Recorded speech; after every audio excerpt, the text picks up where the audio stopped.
I was very idealistic as a kid, still am to a degree, I guess. And, we had the bicentennial 76. I remember that. I was always big into politics and current events. And the Marine Corps interested me.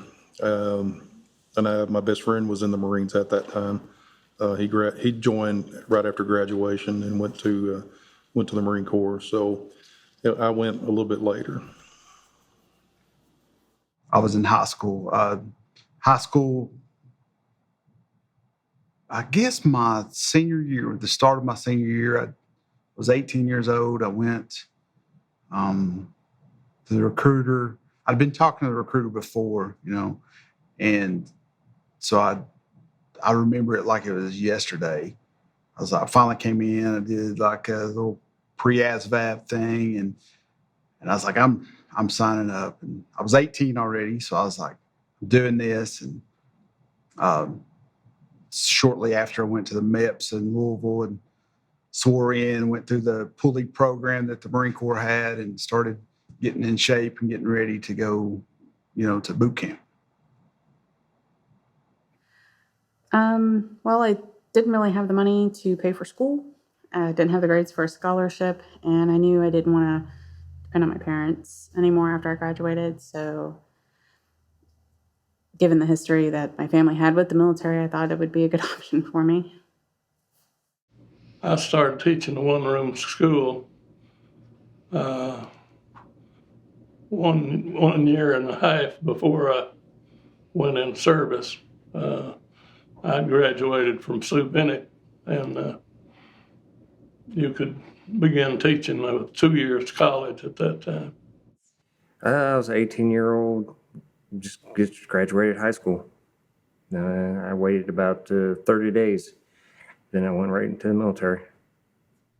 I had working on farms, anywhere it was just a job I was working. I got tired of doing that, and I thought, well, I'll go to the Army. So in 1960, actually in 1959 was when I started thinking about it. And then the more I thought about it, the more I thought I really wanted to do it. So in May of 1960, I went to the military. Took basic training at Fort Knox.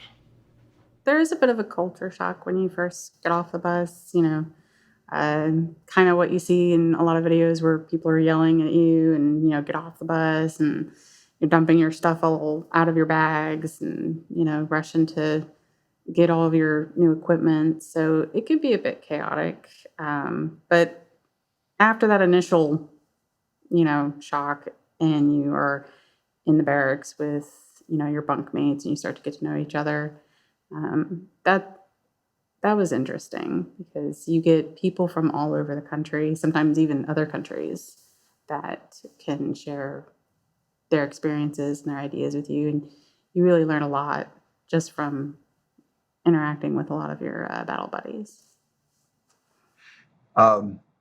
It's really I'd read the book Boot, and so it kind of gave it insight. And of course, I watched Full Metal Jacket, and I listened to all the people around me that had went before. And you get there, you're like, this is worse than I'd ever imagined.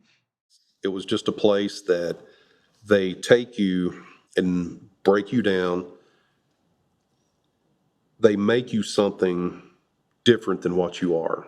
what you came in there for. So everything is designed in boot camp from the first time you step on those yellow footprints, and that's where recruits go to, stand in formation.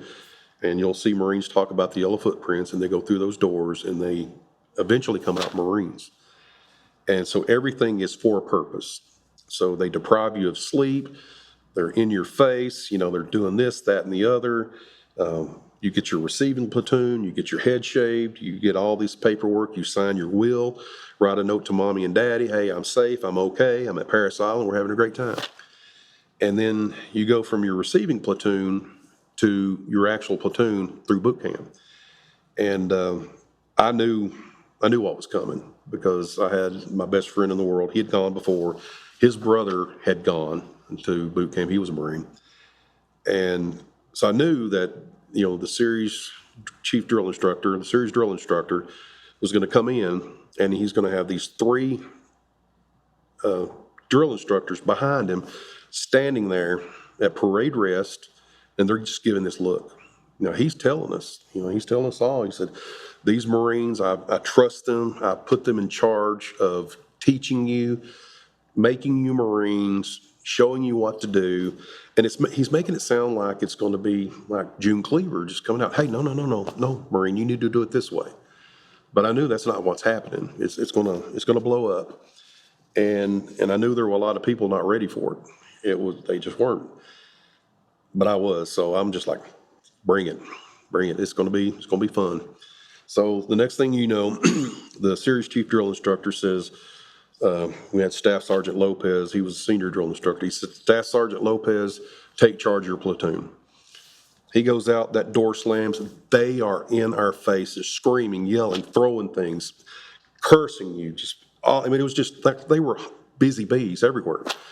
And then through another door, here comes some other drill instructors. They come in and they start in on you. So you're back and forth. It was so intense. If you didn't do certain things as fast as they wanted to, they made you go back and do that again.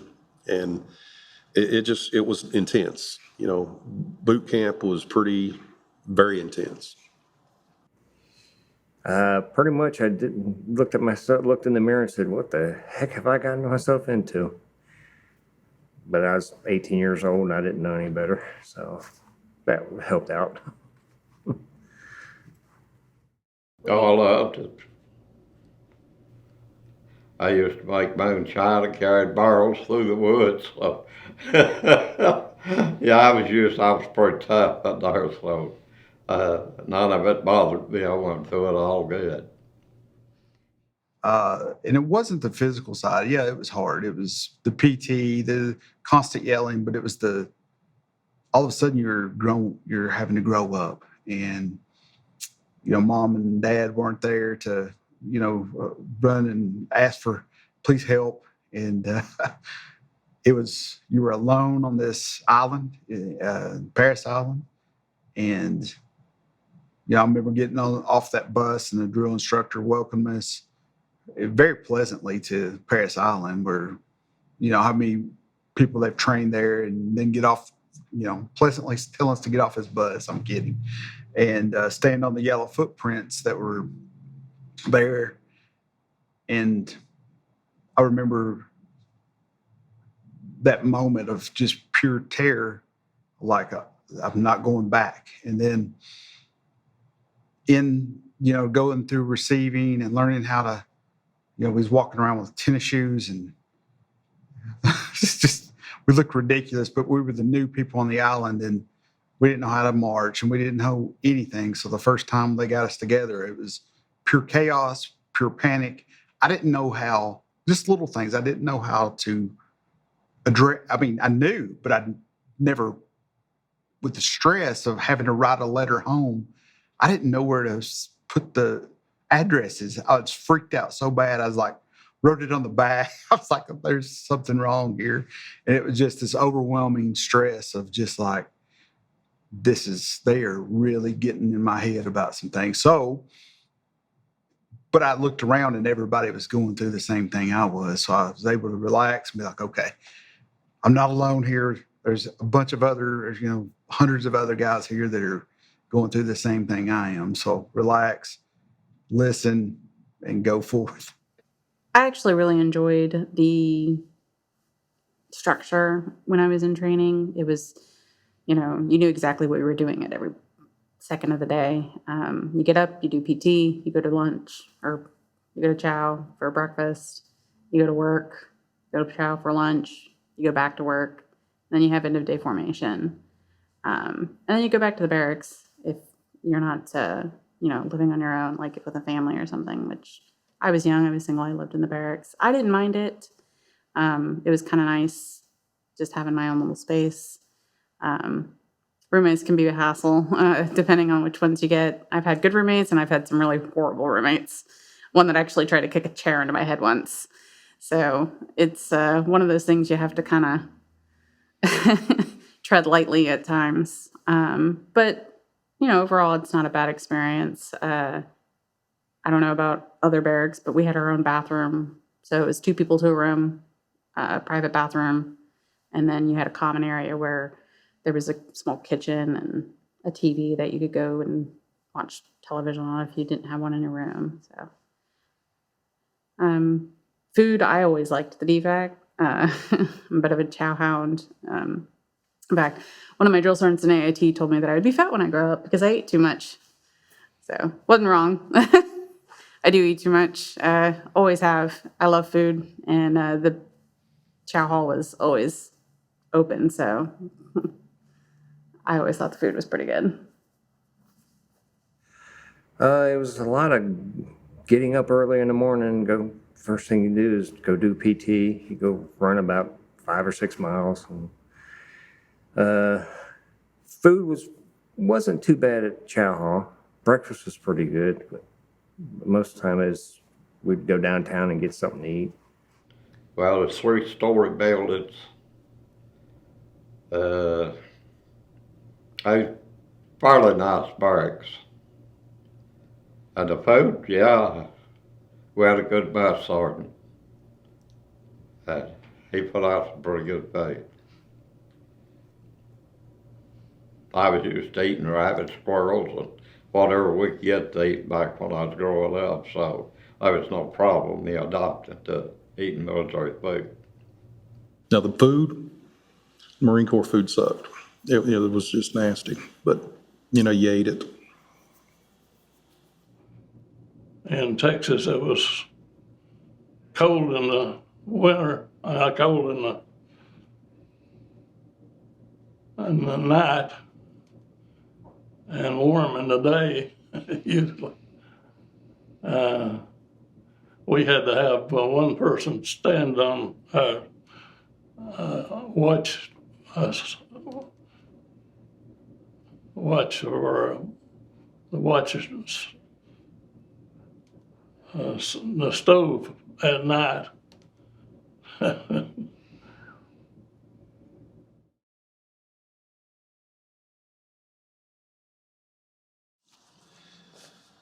My first day in formation.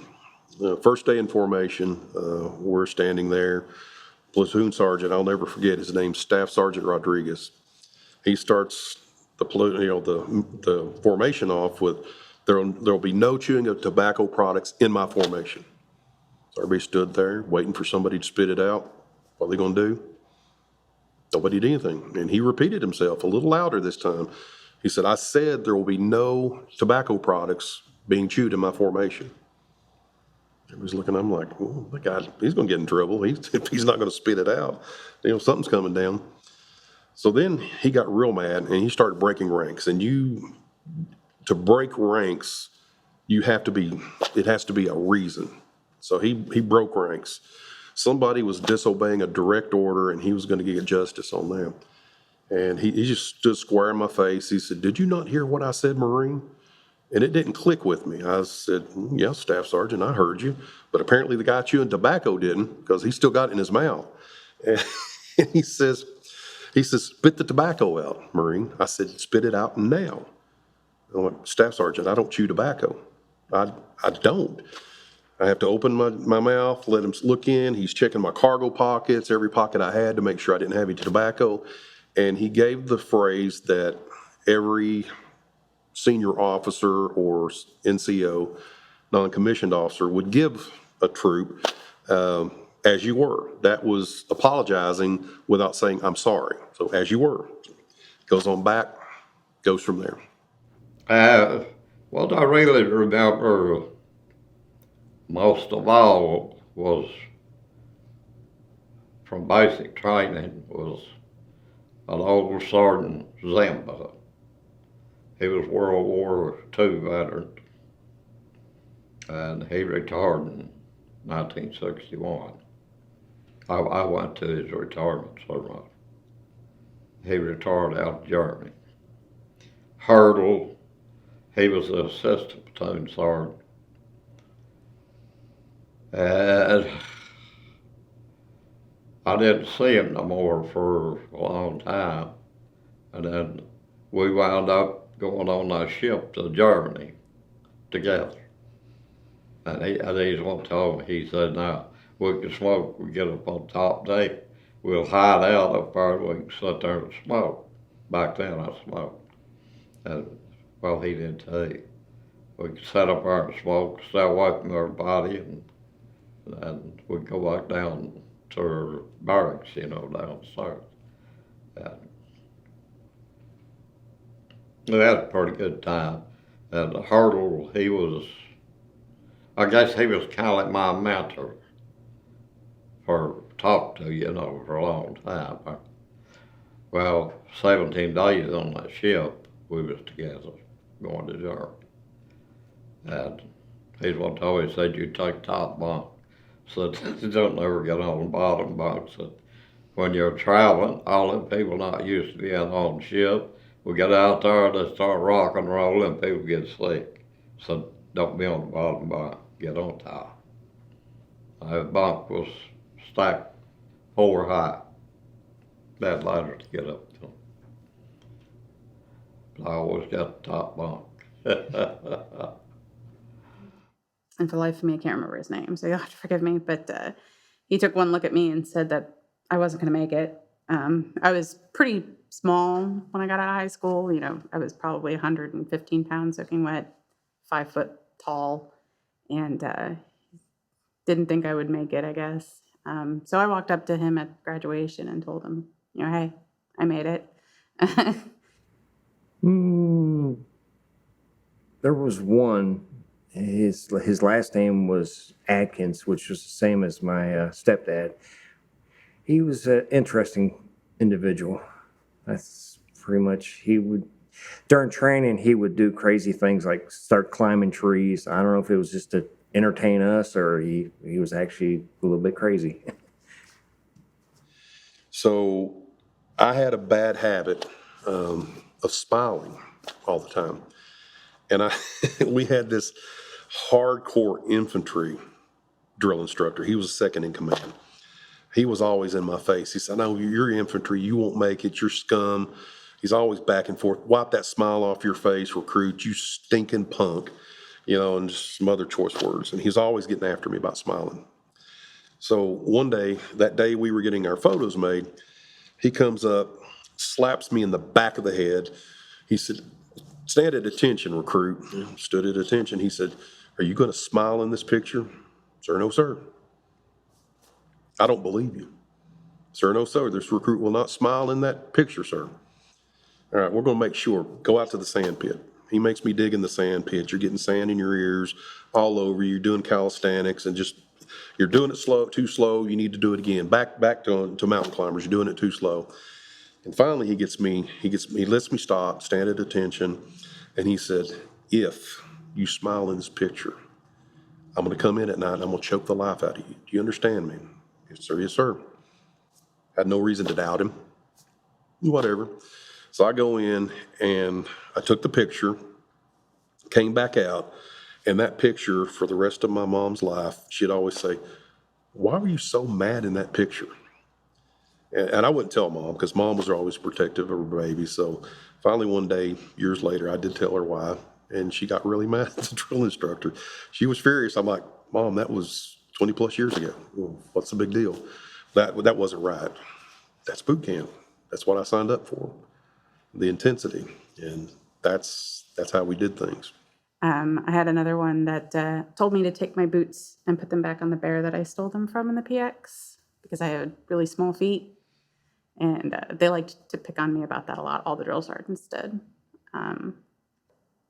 There was at one point, the first day of AIT, I went to Chow, and my drill sergeant at that time called me over. It was a group of them sitting together, and he said, come over here, Stack. I thought, oh God, what did I do now? Did I grab the wrong cup or something? Because there's, they'll pick on you about anything. And all he did was point at my feet, and they all just started laughing. And so I just kind of stood there with my tray until he told me to leave. And then I could go sit down and eat. But yeah, my feet were always a big joke for them. They loved it. It was the scariest thing I've ever done. Now, fast forward a couple months into boot camp, got it all figured out. PT was easy, the physical training, I'd made it all the way. I think I was 4 weeks out of graduating. They break it in phases. So I was starting my third phase of training, which is the last phase. And we had just marched back from weapons or did we was out in the field for a week. And I developed a blister on my heel. No big deal. Band-Aid, Neosporin, whatever they did, treated it.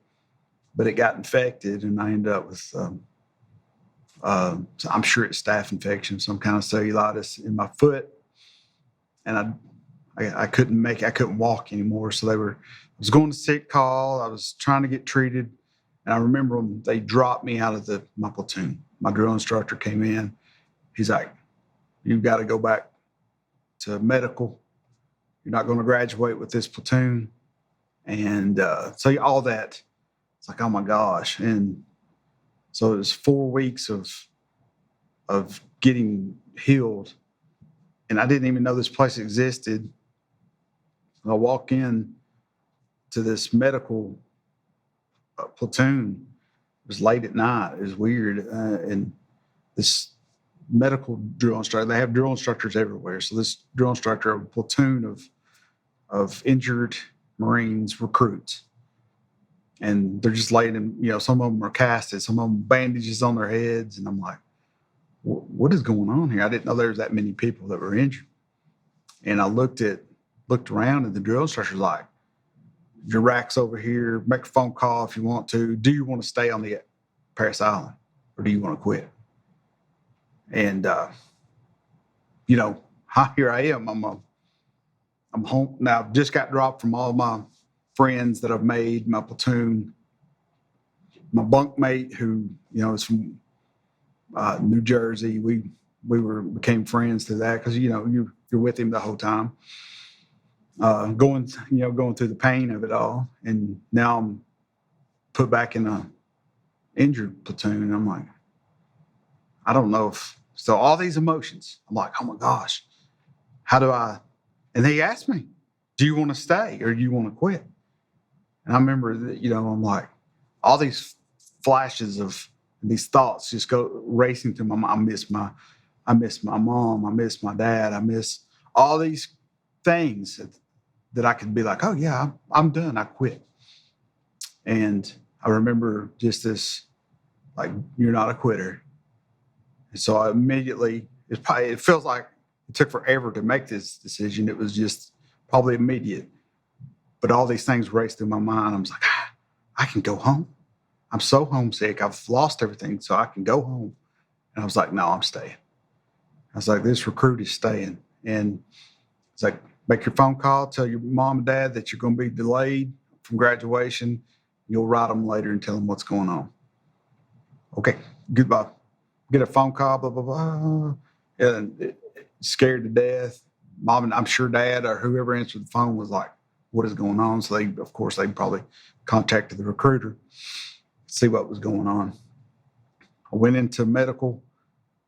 I was surprised the amount of just heartbreaking stories. The guy's been there years, or close to a year. One guy had a skull fracture and would not quit either, and he would just waiting to get healed up so he could pick back up with another training platoon.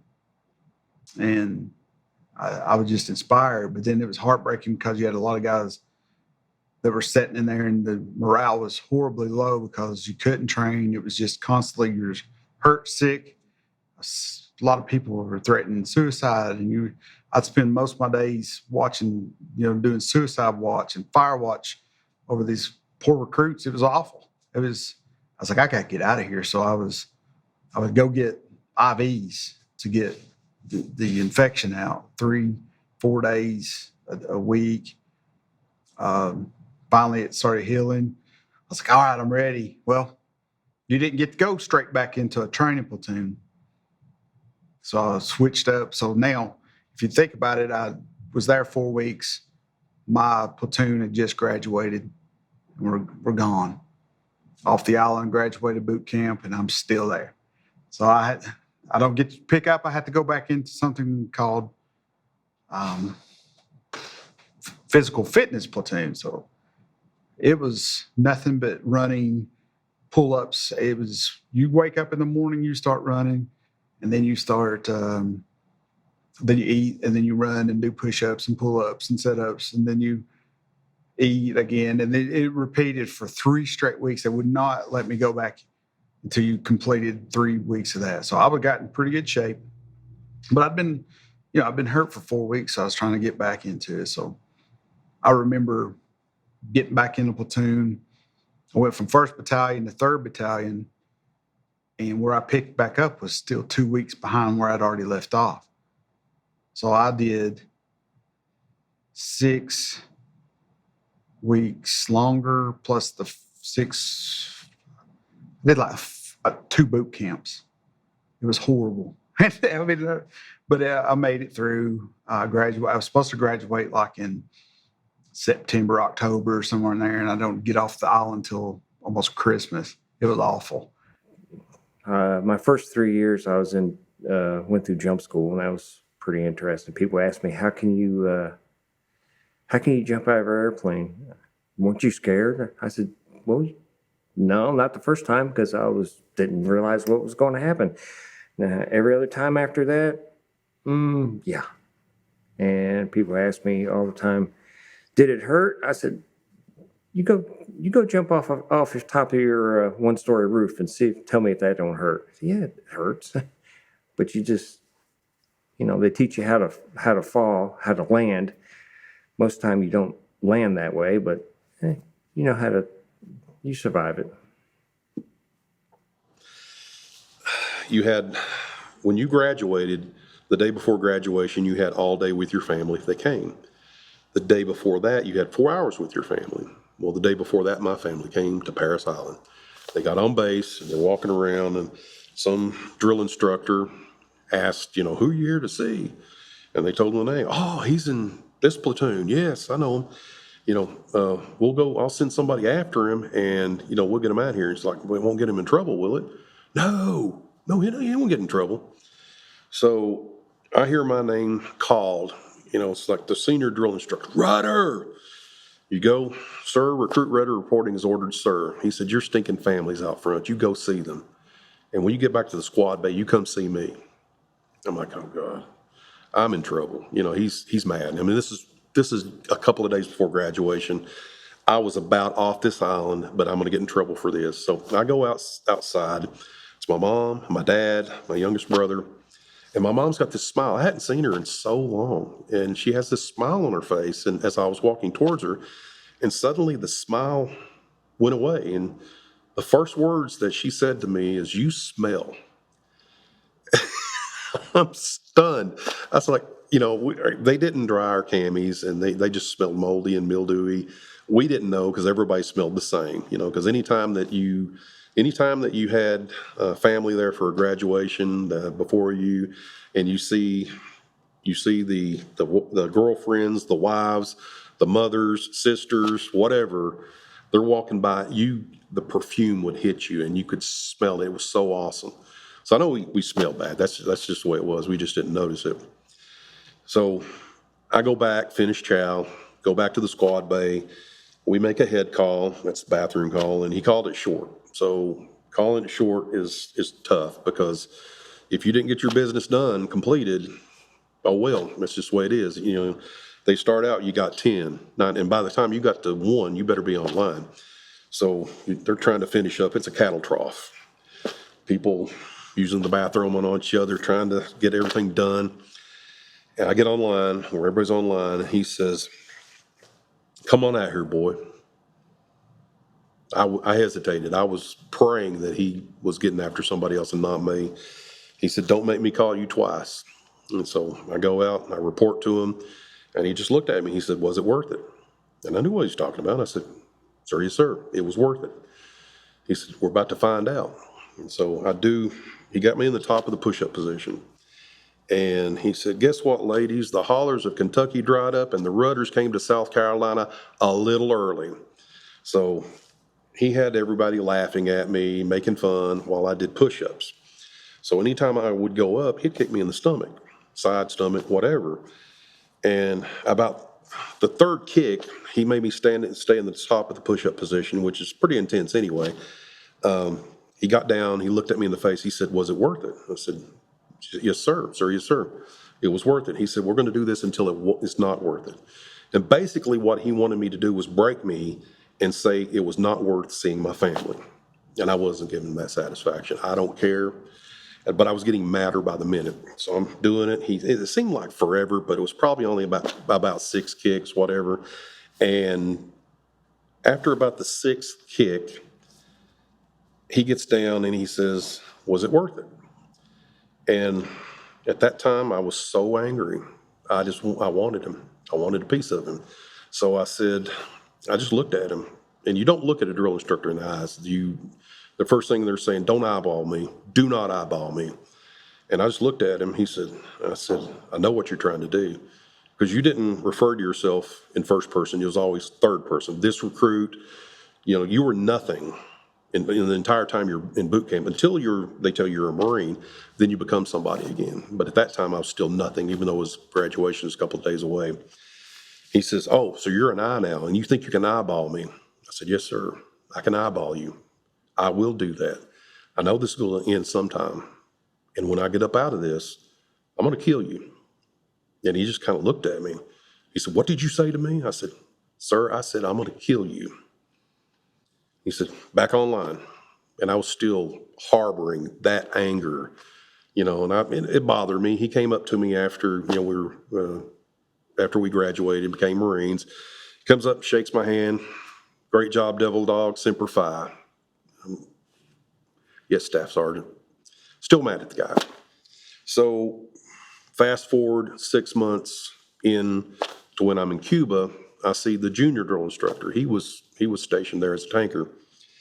And one day we started talking, and he asked me, somehow we got on the subject of boot camp, and he said, "Do you remember that day in boot camp when your parents came down before family day?" I said, "Man, I can't forget that." He kind of laughed. He said, "Staff Sergeant Lopez had duty that night." And basically what their duty was, they slept in a rack in the duty hut, and there was no locks on it, no doors, anything like that. So the recruits had to smack on the door, Firewatch had to smack on the door and request permission to enter. He said, "Staff Sergeant Lopez had duty that night, but he made me change with him." "Why'd he do that?" He said, "Well, apparently he said you told him you were going to kill him for what he was doing to you." I said, "Yeah, I did that." He said, "He made me change. He thought you would kill him." And so I don't know what I would have done. We'll never know. So Monday, Wednesdays, and Fridays were big on those outside training. Now, in between, we did a lot of, barracks in, trainings. They had the quarter deck. If you got in trouble, they sent you up there and they PT'd you in front of everybody, and a lot of flutter kicks and push-ups and mountain climbers. A lot of in the barracks, like push-ups and dips off of your foot lockers, and lifting up, carrying out, your whole entire barracks and setting it up. And outside and then bringing it back in. It was constantly, even when you drilled and you did your close quarter drilling and you marching, it was all about the physical fitness, getting in step, getting in time. The better shape you were, the sharper you looked on any you're performing any kind of drilling ceremony. So yeah, you get in pretty good shape. And plus rucking, I still like rucking marches instead of running. You put pack on my back, I can walk. You say go run a half mile, I'm like, oh, forget it. But and so when I reported out to California, I thought California was just going to be beaches. No, it's straight mountains out there. They're some of the worst, the highest mountains I've ever seen. They notorious places. They Old Smoky and some they don't even want to repeat what they used to call these mountains out there that Marines have to hike up. And we have one behind ours called Engineer Hill. It was 3 miles. It was a 3-mile slight incline. You either ran it or we did a lot of ruck marches on that. So I remember one time it was Thanksgiving of 98, and they flew us out in Blackhawks. The Marines call them Seahawks. They flew us out. They dropped us off. We didn't know where we was at, and we had to have 40-pound packs or weapons.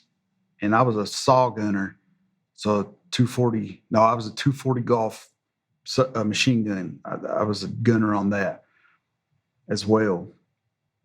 So we had had all our gear, and they flew us out. And it was Thanksgiving week. It was Wednesday before Thanksgiving.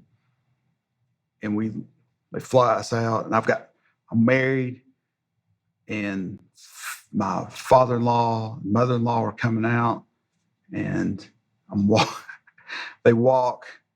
It was 20 miles, full gear in the dark all night long. We have a Warriors breakfast the next morning. We go home. My feet are swollen up. My knees are swollen up. Like, hey, enjoy your four-day weekend, heal up. So the in-laws are there, and they're like, oh, let's go to Disney or let's go to Universal up in Hollywood. And I'm walking around, I'm just dragging. I'm like, I can't feel anything. But that was some of the most fun, most hardest challenges to finish those runs and those marches. But I couldn't imagine being like, how much money did they spend just to fly us out to walk back in on Thanksgiving? Gee, thanks there, Colonel. Really appreciate it. So, but yeah, we had some Marines or not, they like to run and they like to do their pull-ups. So.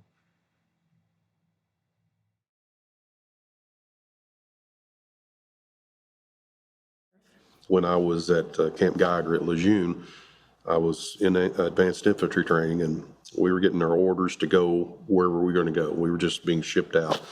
So I go to the duty hut, and the orders were posted on. I see my last name, Rudder, Hawaii. I'm stoked. I'm like, yes, I'm going to Hawaii. I have never been to Hawaii. I'm going to go. I'm going to go to the land of milk and honey. It's going to be awesome. That lasted probably about 2 days, and I got caught with the major's daughter. Now, I want to clarify, she was older than me. So, take it as you will. Go back to the duty hut, and the platoon sergeant said, you need to check your orders again because they've changed. I'm like, Guantanamo Bay. Why am I going to Gitmo? What in Cuba? What are you thinking? Why did that happen?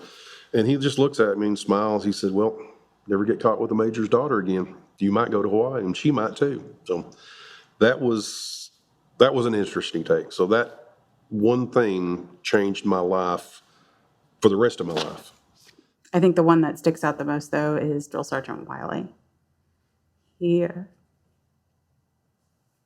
were out in the field on 9/11, and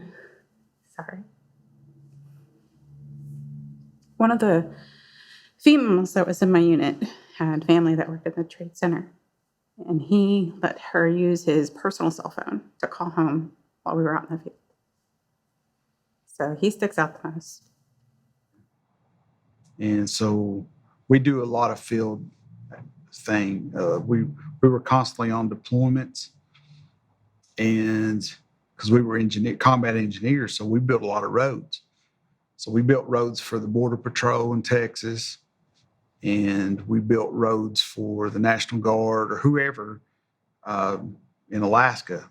So I got to go to Alaska, and I'd just been married. We'd been married and moved out to my wife Lisa. She moved with me my last year, 98, 99, my last year, July. We drive cross country.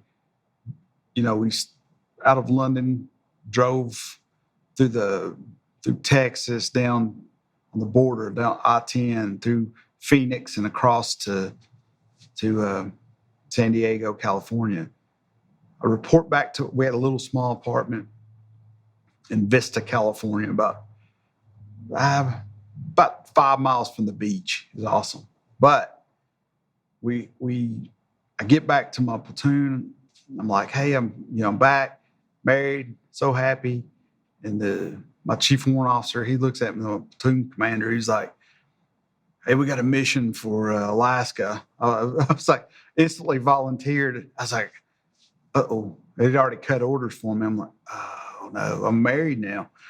So I come back. I'm like, hey, I've got to go to Alaska. I've got orders. I'm so sorry. I didn't tell her until later that I volunteered for that mission. And she was like, so we're trying to figure out like my new bride in this unfamiliar city. And it was, bless her heart, I don't know how she's put up with me all these years. But so I got to go to Alaska. Sorry, honey. It was my fault, my bad. I hope I told her that. So I wouldn't have lied to her this long. But it was a good mission. And I got to see Alaska. We were at the very end of basic training. We were out in the field. We were doing our ex-evals. So when it was announced to us what happened, our first sergeant had called everyone to formation and told us what happened. There was no way for us to call home to confirm this or see what was going on. We didn't have, TVs. This is before the day of, smartphones. Nobody, and even if you had one, you weren't allowed to have it. So, there was actually a lot of people who thought it was a hoax. They thought that they were telling us what happened as a way of, inciting some kind of adrenaline. They thought, oh, it's just part of the training. And I knew it was real, like I said, because of what Drill Sergeant Wiley had done. I told him, I said, if this was a hoax, I really don't think that they would let them use his personal cell phone to call home. And then a few days later, when we marched back to the garrison, the headline on the newspaper was, "We're at war." Normally, we're not allowed to buy the newspapers, but several of us asked, and the drill sergeants agreed that we could buy them and immediately put them in our personal effects that were locked away. So I guess they realized, the significance of what was going on and allowed us, that compensation essentially. After calling home, my family was really worried that I was going to be immediately deployed after training, but I had already had my duty assignment for South Korea. So I knew exactly where I was going after training, which, so I had to reassure my family, like, no, I'm not going to be sent to war immediately. That's, I already have a duty station and that's where I'm going to be going. I did eventually deploy when I came back to the States. So that's probably the most memorable experience that I had. When I signed up, it was technically a time of peace, and within the course of a few weeks, it changed very dramatically. Well, for Rifle Security Company, we stood the fence line. You have, in Cuba, it's kind of a square shape. Everything was on our side, you had towers every so many meters, and you had minefields in between that. So in case the Russian communist invaded, Russia was big in that, and at that time they were pretty big in Cuba as well because they propped them up. So if the Russians and communists invaded, we were there to be able to make a speed bump for them.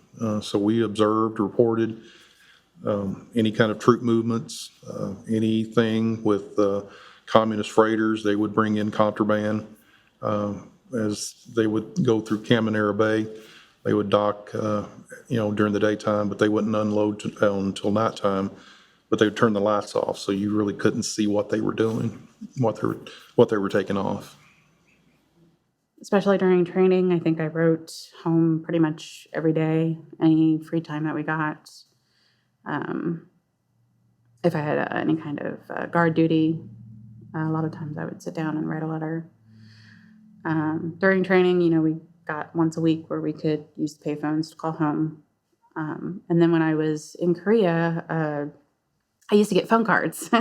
I know a lot of people probably don't even know what that is nowadays, but yeah, phone cards was a big thing, kind of like a regular investment every week when I was in South Korea so that I could call home and keep in touch with family. And then when I was deployed in Iraq, that was more difficult. Occasionally we would find a fob somewhere that had an MWR tent where you could get the phone cards and call home. Or they would have a satellite phone, but these were always very limited. You probably only got 10 or 15 minutes to be on the phone. Tell them, hey, I'm alive, miss you, love you, and then you had to go. So in my barracks in San Diego, they finally put phone jacks in. We were like the first crew, and I'm dating Lisa at the time in 96, 97, we started dating, and she's at Cumberland College, and I get a portable phone or whatever they're called, and I've run up such a horrible phone bills, like $300-400 of phone bills. It's probably more than that. I remember having to be like, hey, I don't know how I'm gonna pay for this phone bill. So I got cut off a couple of times. So letters, a lot of letters written. And then I got to go home, fly home a lot. I tried to go at Christmas, spend as many Christmases, but you had to choose. We got more time off during Christmas. They allowed, for us to go, take weeks off then. But I missed a lot of Thanksgivings, a lot of birthdays, and a lot of 4th of Julys. And it was sad, but you're also with your new friends and making the best out of those situations too. So, it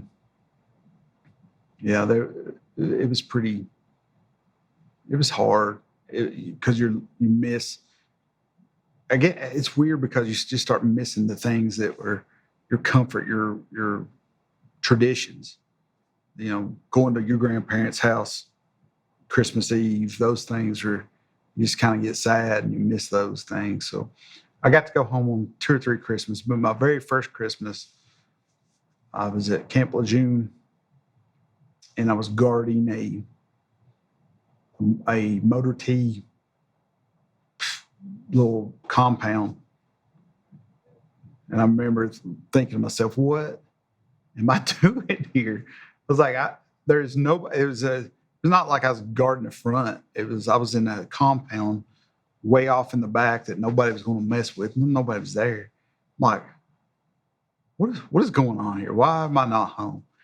But it was all about building that discipline up of, can you do what we ask you to do anytime, anywhere?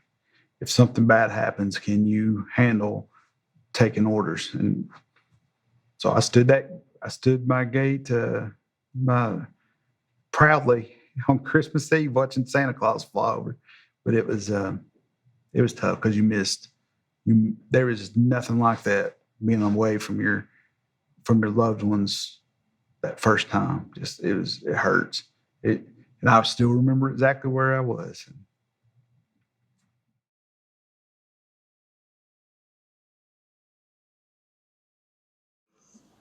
Just being on the fence line, we had to do a lot of patrols, even though we had minefields in between.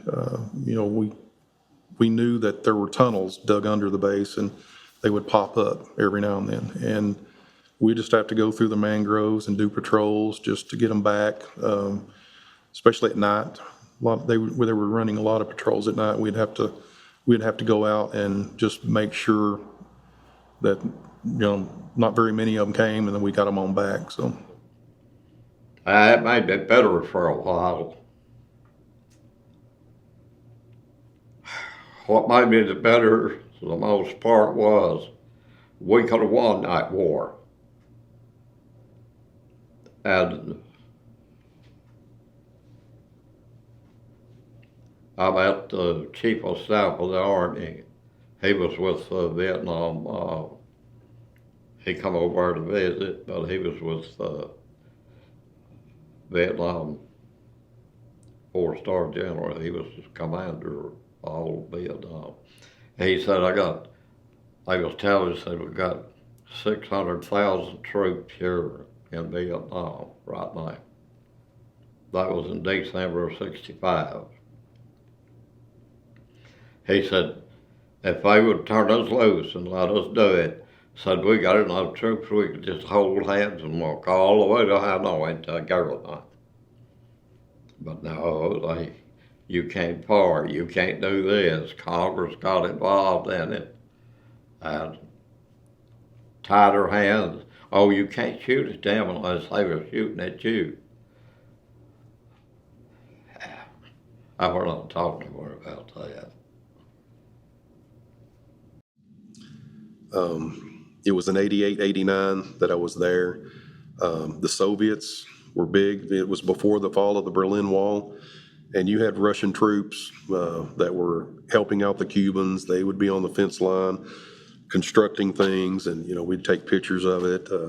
Some of the Soviet helicopters would fly around the fence line, and they wouldn't face you, so you couldn't see down their missile tubes, see if they had missiles loaded. So they just fly, and you're just sitting there like, if they decide to, you're gone. I mean, your tire's gone, and you're gone too. But they just did it to mess with us, and we did things to mess with them. Our pilots would come in and bank around pretty hard as they flew, and it's like, geez, that was intense. I mean, it affects it in a lot of different ways. Just the training that you get in general. A lot of those things stick with you your whole life. A lot of that structure. It really kind of becomes habit, certain things. But aside from that, the experiences that you have outside of training, when you are deployed, that's something that never leaves.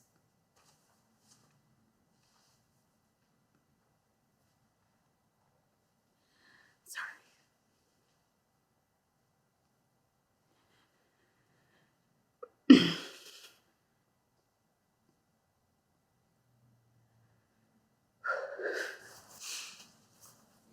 I think, not speaking for everybody, but I know for me and a lot of other soldiers that I know, there's a part of you that just never comes back. It's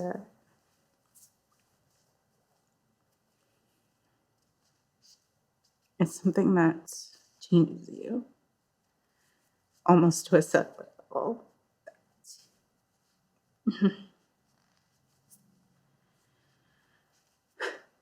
It's hard to explain unless you've lived through it. It's something that you don't really even want to explain to somebody who hasn't lived through it. But if you have lived through it, then you know. And it is something that I think a lot of veterans really connect on, that experience and that shared knowledge of what happens to you as a person when you live in a situation where you know that every day you're there, there's somebody out there actively trying to kill you.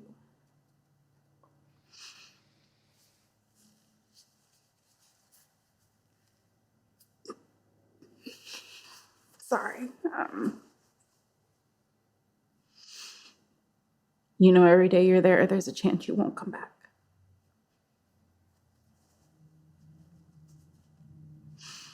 That never leaves you.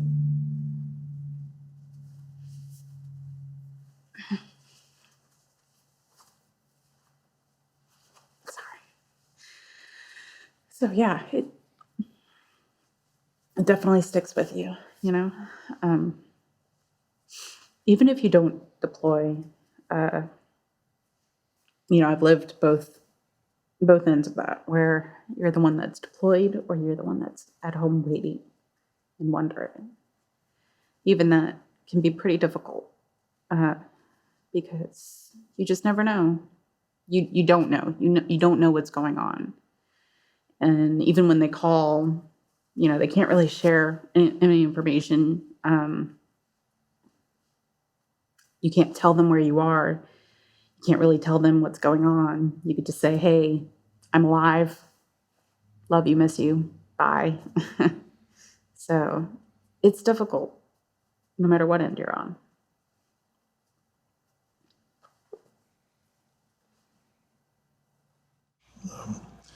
When I was on active duty, I met a girl, you know, fell in love with her, and then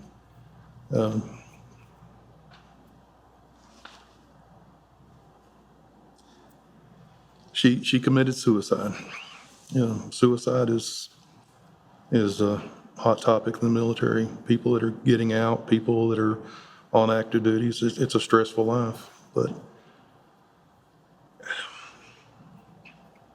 that's one thing that has affected me. One of several things, I guess I would say, that affected me the entire time.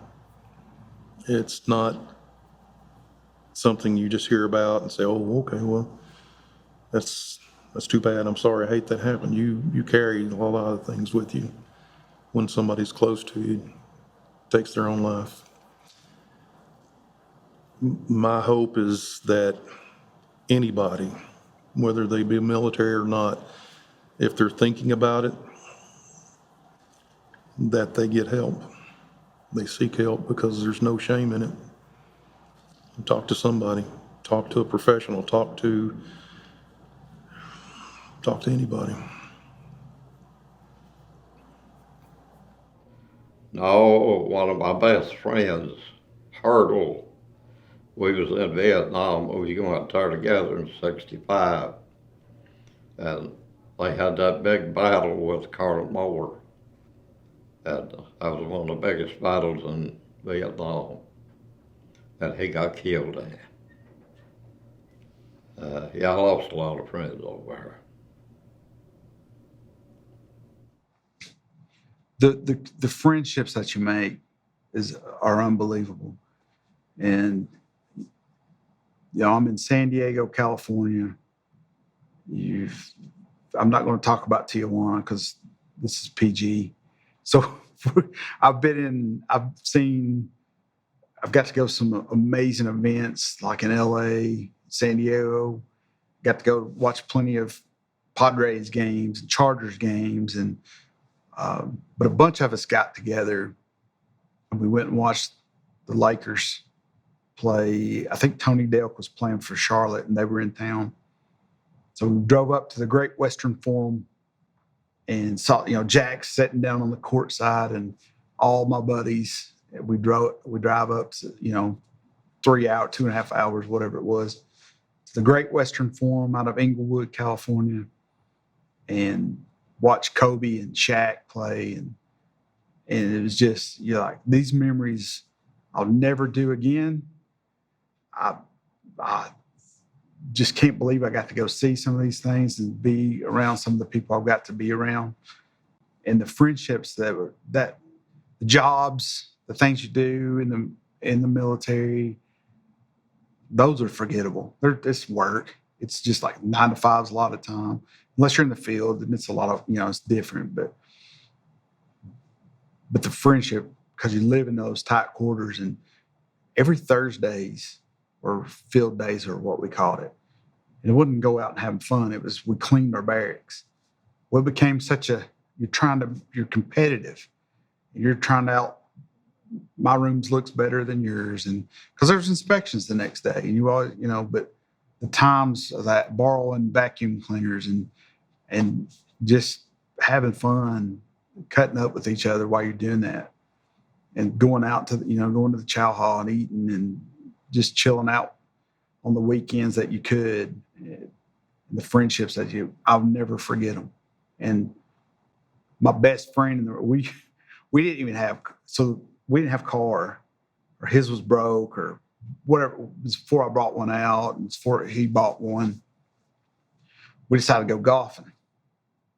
And whatever reason, the golf course at Camp Pendleton is beautiful.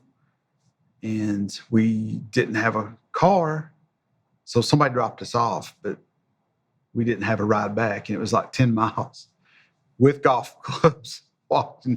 We walked about 8 of it until somebody finally had mercy on us and showed mercy and some pity, and was like, "Hey, you need a ride?" And we're like, "Please." But so those are the memories of just having fun with friends, and in San Diego and in California, just driving up to see the redwood trees and fishing with these guys, and going out to Grand Canyon and Vegas with these, with all these guys. And sadly, about 5 years ago, my best friend, the one we went all of these adventures, was killed in a car wreck. And I got to go. He had such a great personality. He came to London a couple times. We hung out and had, he got to meet my kids and my wife. And when he died, I went to Michigan. He was from Flint, Michigan, a little town called Otisville. And I got to go to his funeral and meet his mom and dad. Now, I met his dad when he got out, but that was years, and he'd probably forgot me. And so I got to tell him some stories that he never got to, that he was humble, he was funny, he worked on oil rigs, and he was just kind of a nomad. So he was moving home and he's settling in. He was want to be around his niece and nephews and his family. And so I got to go up to the funeral, and I was like, "Did Todd ever tell you about he was promoted by the commandant of the Marine Corps?" "What? What do you mean?" So the commandant's the head guy of the Marines, 4-star general. I said, "Yeah." I said, "Todd was promoted. It was during this big Operation Sea Dragon we were doing, when we were the test dummies basically for all the GPSs, how battles are fought now and how you call in for fire. We were out setting these things up. So it was pretty neat the way war was fought. It was state-of-the-art stuff back then. But he was promoted to corporal by the commandant of the Marine Corps. I was like, there's like nobody at ours, but the actual commandant pinned his collar pins on him. I was like, they had no idea. I said, "Did you know that, all these little stories that they had no idea?" And they were we never knew. So I was glad to get to be a part of that. Through that, his brother-in-law and I have stayed friends now, and he's a state trooper in Michigan. And we call each other about every 3 or 4 months and just check on each other. So those friendships that you make are just beyond, they go beyond just that person. Their family becomes like my family. And I'm sure the guys that are in combat are even closer than that. But y'all never forget him. He was what a friend.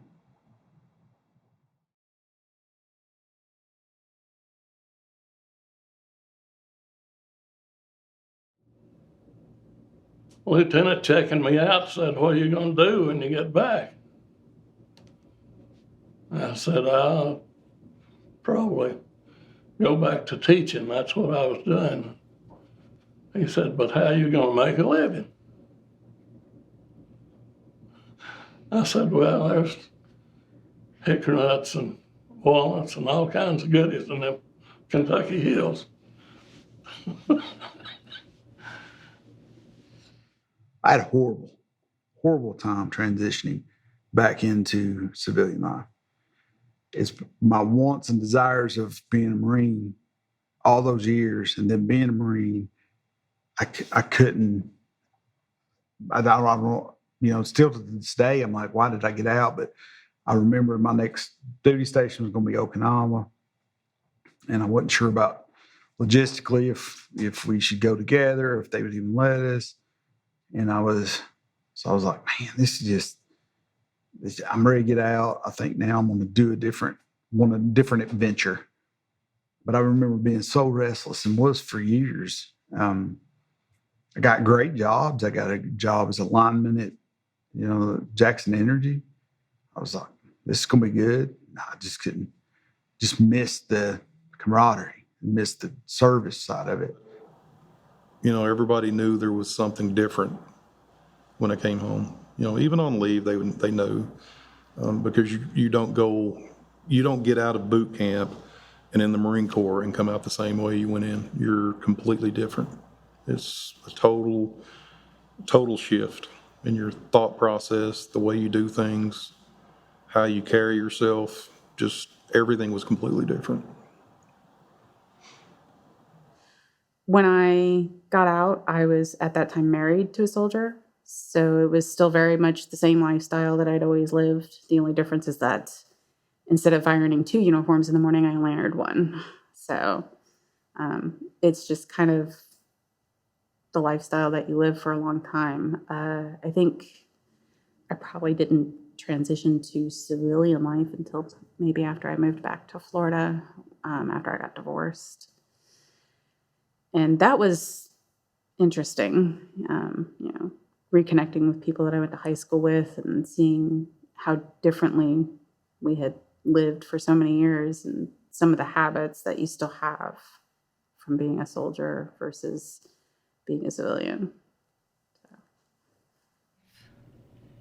It's kind of rough. I'd see people doing something, and I'd want to jump them because it was wrong, the way they do it. It was a little tough for a while. I finally got used to all the ignorance and quit saying anything like that. It affected it in every way possible, from, like I said earlier, from the way I carried myself. I guess full disclosure, I am a disabled vet, and there are some things that I brought back with me that I still deal with to this day.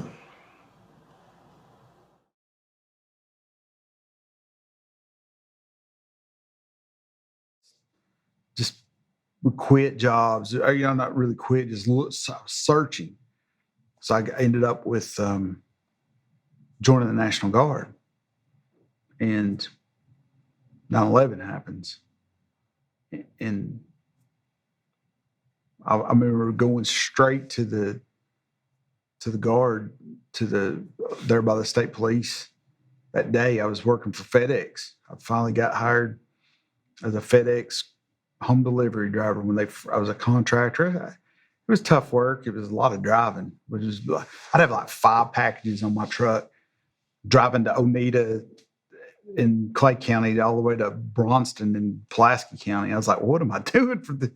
And I remember thinking, we need insurance. Lisa's still in college, and she's working at Brookhaven Christian Books, and I could use the extra little bit of money in the insurance. I was like, I'm going to join the Guard.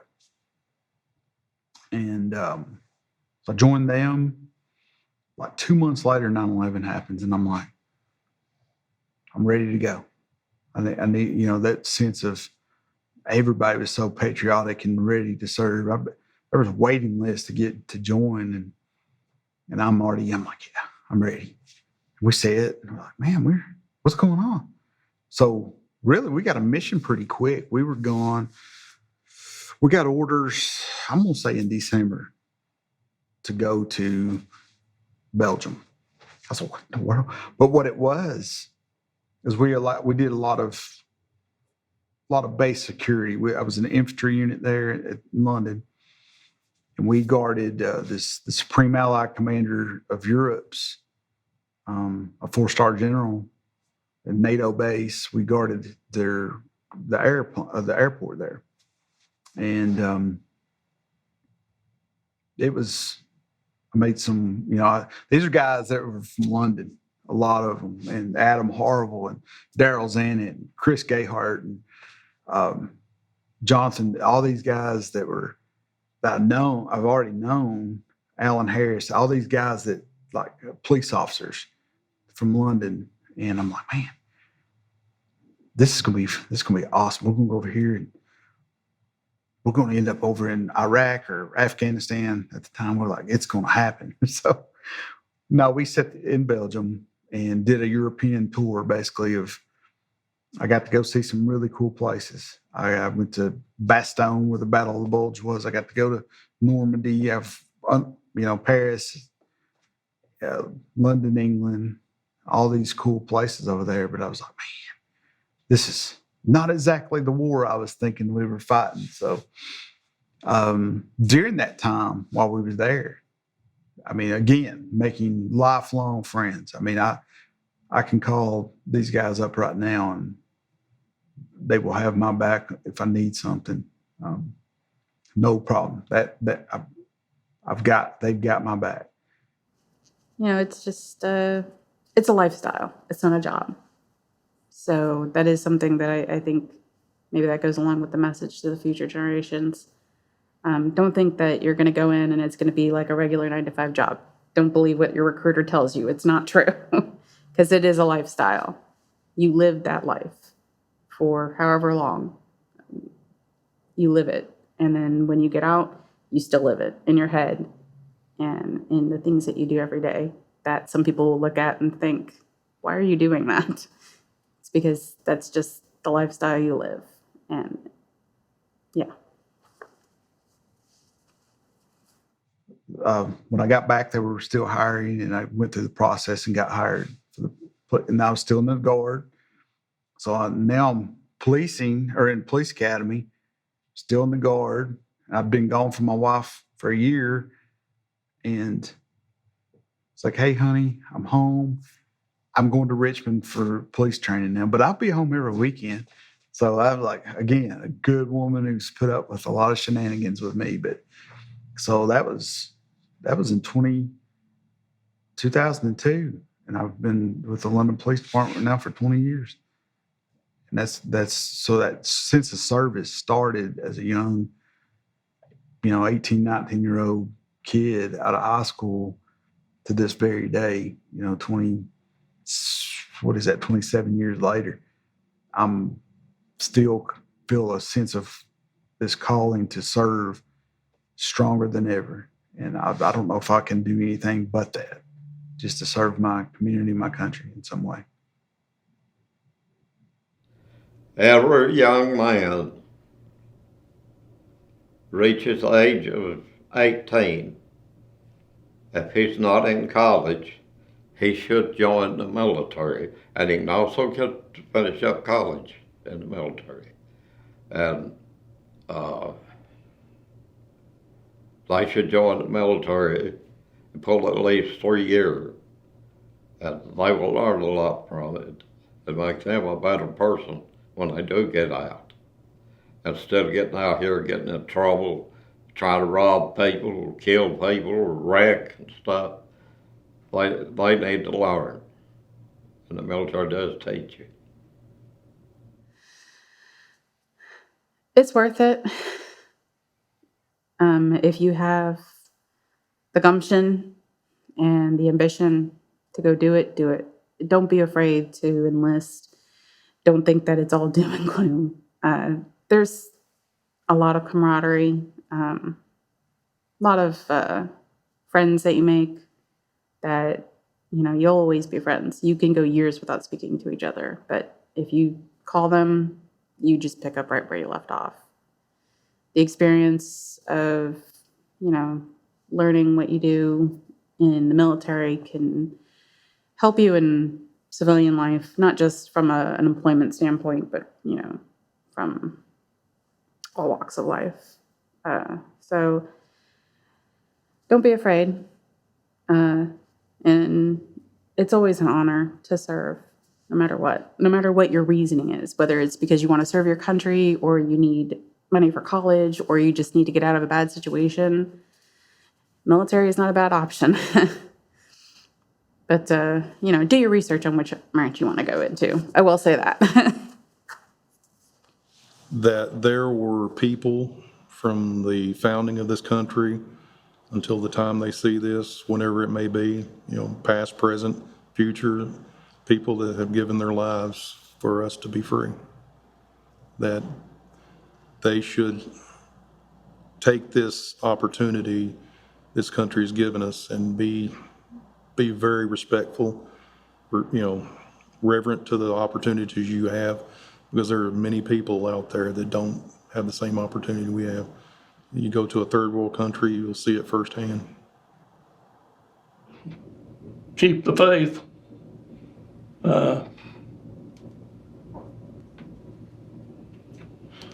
They've got a good country. We keep it.